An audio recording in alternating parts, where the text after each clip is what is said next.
When I used to watch these morning routine videos where someone would take their time to get out of bed, have a complete facial routine, grab a cup of coffee, sit down on a good book and read even before they begin their day, I was like, where on earth is this possible? Can someone please take me there?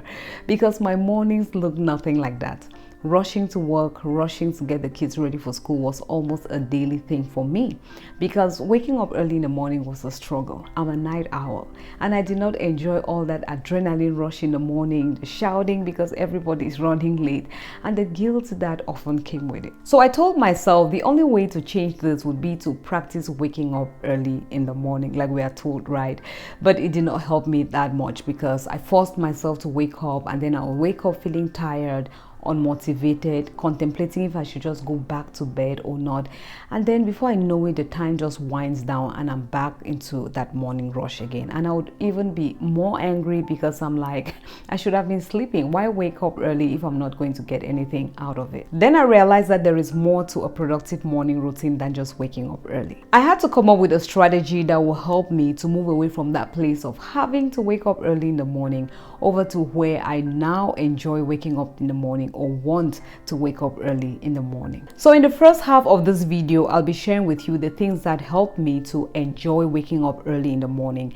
And in the second half, I'll share with you the things that I now do that helps me to be able to wake up early in the morning and also have a productive morning. You know, it's one thing to want to and it's another thing to be able to, especially as a night owl and especially as a busy mom with young kids. Now, before we get into these 5 tips to a practical, productive morning routine, I want you to keep in mind that a morning routine is never a one-size-fits-all. So take these tips and adjust them to fit your own lifestyle or your current season in life. The first tip is to find a personal motivation to wake up early. What inspires you to wake up early? Brian McGill says the secret to personally breaking a bad habit is to love something more than that habit. We all love our morning sleep. Even the early birds do love their morning sleep. But what is that thing that you love a little bit more than that extra 20 minutes in the morning? The things that motivate me to wake up early in the morning are not necessarily big and novel things like, oh, I want to wake up early in the morning to save the world. Because some mornings you're going to be like, the world can wait, I want to sleep. For me, they are just simple things that I know that if I get the chance to do before everybody else is awake, I'll have a more enjoyable and productive day. One of the big motivators for me is that waking up early in the morning helps me to have some me time. A lot of us, especially parents, would agree that we often feel needed from the time we open our eyes till the time we close our eyes. Sometimes even while those eyes are closed, you still feel needed. I can't count how many times while raising up my kids that the door to our bedroom would open in the middle of the night with one of the kids rushing in with one complaint or the other. So if you do not make time to fill up, then you either find yourself not having anything to pour out, or you would find yourself serving from a place full of tiredness, grumbling, and complaining. And at the end of the day, you will not enjoy being that kind of a person, be it at home, at work, with your clients, and they too will not enjoy receiving service that is rendered from such a negative space. See, it takes more than just willpower to serve with joy, to serve with the right attitude. If you do not wake up with the right mood and energy, you will not be able to give your best. You feel good and empowered when you start off your day with some prayers and worship and a good word to strengthen your spirit man. It also feels good to strengthen the physical man as well with some exercise, good breakfast. You know, you are able to take a good shower and not doing your makeup at the red light. Where are my red light makeup people? Raise your hand in the comment section below. These me times are just better off in the mornings because mornings are a lot more predictable than nighttime. I've tried putting quiet times in the evening and many times the day unfolds in a way that you don't know and things turn to spill into that time and you are left with very little time, or sometimes it does not happen at all. Another motivator is my passion, my growth journey, who I am becoming. These things get me excited. They make me look forward to another day of writing, another day of making a call to talk to somebody who had reached out to me for help. And I know that I can only do these things if I wake up early and make time for them. So when I look at all these benefits compared to the temporal pleasure of an extra 15-20 minutes sleep, I'm out of the bed. Have you noticed that at times it only takes 15-20 minutes of extra sleep and your morning is ruined? You find yourself in a rush.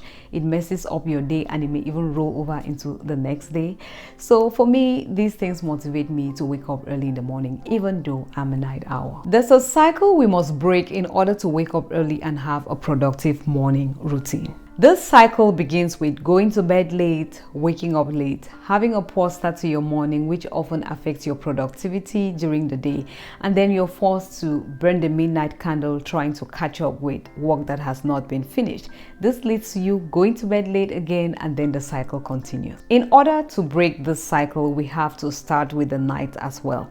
Early to bed, early to rise. This is something we have heard over and over to the point where it has kind of lost its meaning or its importance, but it's very, very important. Now, why do we struggle to go to bed early? There are so many reasons why we struggle to go to bed early. It could be procrastination, distraction, and sometimes even health reasons. But if we are looking at it from the lens of productivity, I would say that it is work. Many times we allow our work to spill so late into the day, and so we end up sleeping late at night, especially for night owls. That's when your energy is up. That's when you are most creative. That's when you just want to work. And if you watch my previous video, I had said, as a night owl, if you can walk throughout the night, sleep in the day, walk in the night, sleep in the day, and maintain that rhythm, you are good. But how possible is that? It's not possible for everybody, and even for those that it's possible, it's not possible all the time. So you may end up having this fluctuation in your sleep rhythm. One day you are an early bird, the next day you are a night owl, and that is going to affect your health. The truth is that there will always be work to do. No matter how much you knock things off, there's always something to do. So you just have to make up your mind as to how much work you will get done in a day, and then schedule it in such a way that it does not go late into the night, so that you are able to go to bed early enough to wake up strong and ready for a productive day. Now, it's a little bit easier for the early birds, the early morning people, to knock off the things that are on their schedule before the evening when their energy levels drop, because during the first half of the morning, they are awake, they are alive, their energy levels are up. Unlike the night owl, the trough time for the night owls, that's the time when their energy levels kind of drop, is during the early afternoons. If you're a night owl, you can relate to this, that you have this kind of 3-hour window during the early afternoon when you feel like your energy levels have just kind of gone down. You're a little bit tired. You find it difficult to concentrate. And if you're not careful, this is the time when you really get knocked off your schedule. It's like you waste that 3-hour window, and then after that, your energy level is back up. But guess what? On one hand, you now have work that has been left undone, and on the other hand, there's that energy to do the work. So your mind starts, or your brain is telling you, why go to bed then? Right? So you end up burning the midnight candle trying to catch up on that work that was left undone. So what have I done as a night owl to ensure that it's a win-win at both ends for me, such that I'm able to still utilize some of my nighttime to do some creative work and still be able to wake up early in the morning to function at my best in an early morning world? Now, what has been working for me is scheduling breaks during that trough window. I intentionally stop whatever I'm doing, disconnect, and just take a break, 5, 10, 15 minutes doing nothing. Or if it is possible, I grab a quick power nap or just get up and walk around. If possible, outside, right? You want that sun to hit your skin and delay the release of melatonin, which is the sleep hormone. Now you may be asking, Chantal, we are trying to save time and stay on schedule here, and you're talking about naps and rest and breaks. I equally struggle with that at first, thinking I was losing time. I really feel that in this day and time, more than time management, we really need energy management. If you can manage your energy levels well, you can get a lot done even with the little time that you have on hand. Think about it this way: you have 3 hours, you're really getting nothing done or very little done because your energy level is down.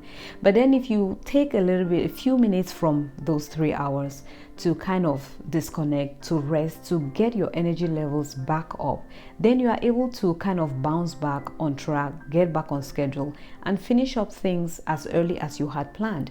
For me, I'm able to finish up things early enough with my family, dinner, bedtime, and I'm left with an hour and a half or 2 to still get some things done. And if you are a night owl, you know that is like treasure time, because you are most creative, your energy levels are high, and you do not need so much time. The 2 hours you have in the evening, you are able to get a lot done. Now, some of the things I do during these few hours that I have is to check emails and reply, see if my kids brought some things from school that need me to respond to, check some texts and reply. I try to avoid calls as much as possible, but if I really have to, I make the calls. It's also a time for me to just reflect on my day, journal if possible. But one thing I make sure I do, because it's not every evening that I'm able to do all of these things, depending on my kids' schedule. If we got home late, I may not be able to do all of it. But one thing that I would always do is make sure that I plan for the next day, because if I do not make a plan for the next day, chances are that when that alarm rings in the morning, I'll be tempted to go back to sleep, or I wake up and I'm not sure what I'm doing with my day. So let me ask you, what do you do to maintain your energy levels in the afternoon when they are dropping, so that you are able to stay on track? Please share with me in the comment section below. Now, you can do everything to go to bed early and still wake up feeling tired if you did not have a good quality of sleep. There are so many things that can affect the quality of our sleep, but I'm going to mention 4 key ones here. The first one is food. What you eat and how late into the night you eat it will affect the quality of your sleep. You want to eat light and you want to stop eating hours before you go to bed. I read something from Mel Robbins. I think it's the 3-2-1 rule. Like 3 hours before bedtime, you should stop eating. 2 hours before bedtime, stop working, and 1 hour before bedtime, stop scrolling through anything. The second is your sleep environment. If it is not comfortable, if it is too lighted and you like to sleep in a dark environment, if it's too noisy and you need it calm and quiet to sleep, then it's going to affect the quality of your sleep. The third one is health. Sometimes the reason why you can't have a quality sleep is because you have some underlying health issues. And that's why this year I've been emphasizing so much on health. Do your checkup, so that if you realize that there is anything that is affecting your sleep, that can be handled. The fourth and one of the most important ones is the state of your heart. As we go through life, we are beaten up here and there, and we do not realize how much baggage we carry along, especially in this fast-paced world. You are not even given the time to heal from one thing. You have to jump to the next, and then to the next, and then to the next.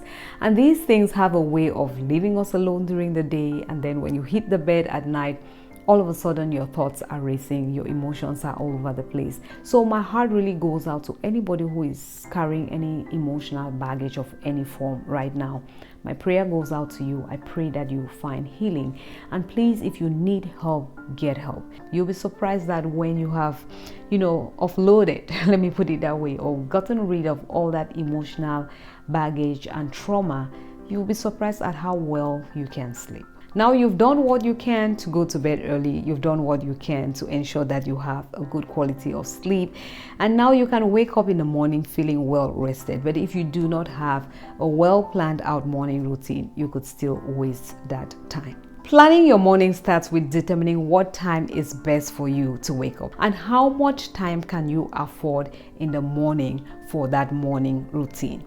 Based on that, you can now, fit in the activities that you want to carry out. I used to do it the other way around. I would just list out this, 1 million things that I want to do in the morning, because it sounded so cool to be able to do all of those things in the morning. But then when I look at the time that I have available to do it, that time was very little. I tried to squeeze everything into it, it was never very effective. For me, a good wake up time is 5 a.m. on working days and 5:30 on non-working days. And I do not crowd my morning with too many activities. I rather do few things and do them well. So I have like 4 main things that are involved in my morning routine, which is my prayer time in the morning. And this is also a time for me to kind of make sure that I'm in the right frame of mind, especially if I wake up and my mood is different from how I wanted my mood for the day to be. This is the time for me to kind of reprogram my mind.